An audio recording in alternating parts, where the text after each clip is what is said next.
एक तरफ Israeli PM America के दौरे पर हैं, वहीं इख्तिदार संभालने के बाद ट्रंप पहली बार अगर किसी लीडर से मिले हैं तो वो है नेतन्याहू।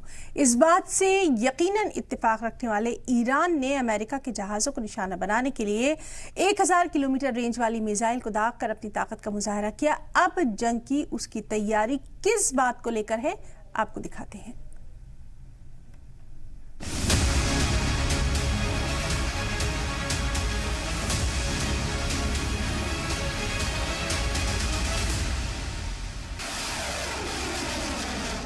एक तरफ लगातार हमलों से घिरा इजराइल अमेरिका की गोद में बैठा है, वहीं दूसरी तरफ ईरान लगातार रोज ऐसा कुछ कर रहा है जिससे इजराइल की दहशत और बढ़ती जा रही है।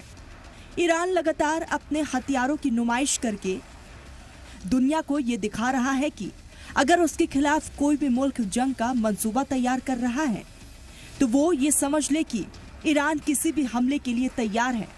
इसीलिए अमेरिका के इलेक्शन में ट्रंप की जीत के साथ ही ईरान में आर्मी सरगर्मियां बहुत तेज हो गई थी। ईरान ने अपनी पूरी ताकत मिलिट्री ड्रिल में लगा रखी है।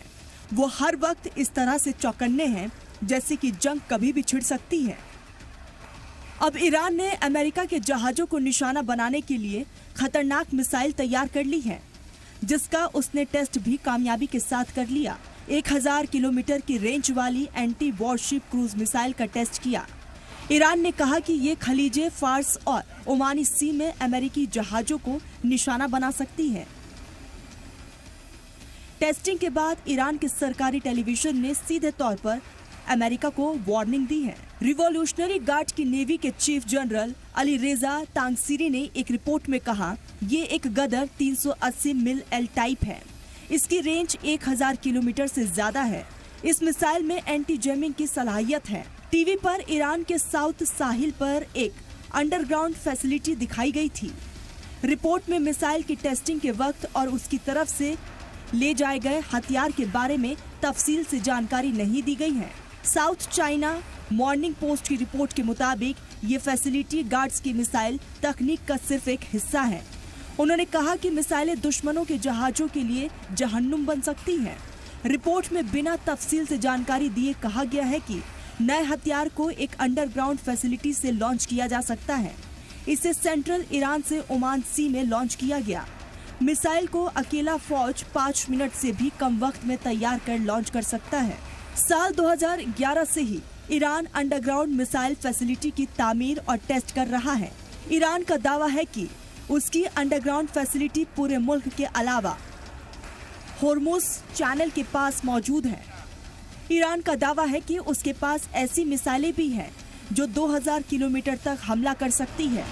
इजराइल और मिडल ईस्ट के ज्यादातर हिस्सों को ये निशाना बना सकता है। इजराइल और हमास जंग के दौरान भी ईरान ने अप्रैल और अक्टूबर में 2 अलग अलग मौकों पर इजराइल के खिलाफ सैकड़ों मिसाइलें दागी हैं।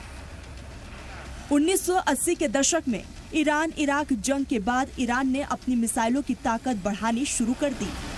यूएन की तरफ से हथियार पाबंदियों की वजह से ईरान हाईटेक हथियार सिस्टम नहीं खरीद सकता है, लेकिन इसके बावजूद भी ईरान जारहाना हथियारों की तामीर करने में लगा है। अंडरग्राउंड सुरंगों के जरिए ईरान इन हथियारों को महफूज रखता है। जनवरी में ही ईरान ने एक महत्वपूर्ण अंडरग्राउंड बेस दुनिया को दिखाया था। ईरान को अपने न्यूक्लियर ठिकानों पर हमले का डर होने के साथ ही इसका पूरा खदशा है, क्योंकि वो जानता है कि उसके न्यूक्लियर पावर बनने में सबसे बड़ी रुकावट अमेरिका है और अब इजराइल के साथ आने से उसकी टेंशन और भी ज्यादा बढ़ गई है। ब्यूरो रिपोर्ट, सलाम टीवी।